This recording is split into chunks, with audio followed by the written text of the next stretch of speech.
challenged me.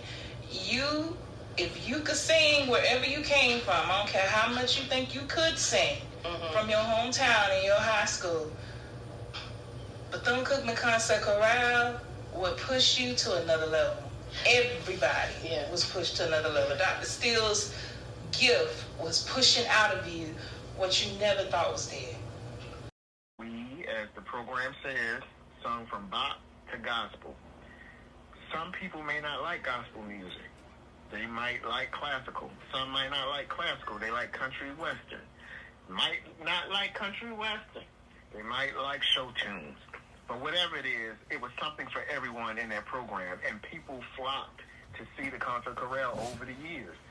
That's building community, exposing people to things that they might have never heard before, might have never done before. They've probably never been to a concert, probably never ever heard HBCU choir sing before. You know, she built community. She brought people out. And I'm sure the people that came brought people with them. So Dr. Steele did a lot of work that we weren't really, probably not even thinking about back then. But when you look at the bigger picture, you see what Dr. Steele was, what she is and will forever be. You know, even in her absence from this earth, you know, a lot of what she taught, she's still impacting people today. That's all I can say. And I said, I don't know what I'm going, what to do. She said, what? I said, they told me it was one price, and I have my money, and they took everything apart. There's nothing extra they got to do. They asked me if I went to Bethune-Cookman. I told them yes, and then they went up on my price. She said, come on. Now, Dr. Steele, I didn't know many people she let ride her car. Dr. Steele let me get in her price with her car. I showed her where it was. Do you know this lady pulled up? I got out. I told her what happened in front of him again. And he said, well, she said, you know better than that.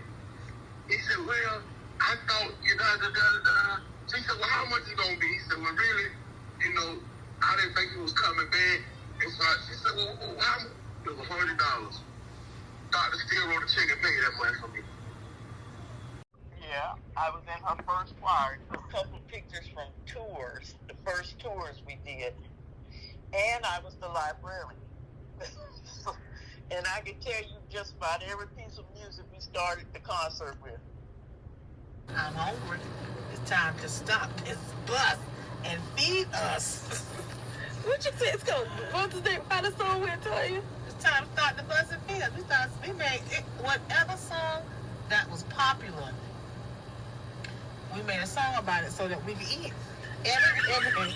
We went from the Clark sisters all the way to the line of the hands with the deacons. We hungry.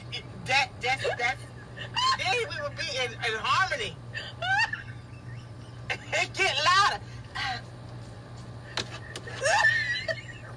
You have no home. You have no home training. Oh, you're the choreographer for Perpetual Praise. And I was like, yes, ma'am. I was asked, well, what is your major? So I was like, at the time, my major, I think, was music performance or music education or something, because I changed my major like 5 or 6 times. She said, why are you not in the chorale? And I was like, well, I wasn't planning on joining the chorale until second semester. She said, no, you need to go next door and change your schedule now. I was like, what? So I went next door and changed my schedule, and she was like, see you at rehearsal. So I was like, oh, snap. So I walked in the door, and the entire chorale knew who I was, and I had no idea who all of these black people were. I was terrified out of my mind. Initially considering other choices for college. I'm telling you, that's how impactful this performance was. So powerful, so moving. I remember the rich, dark sound that they produced, almost like the sound of angels, man.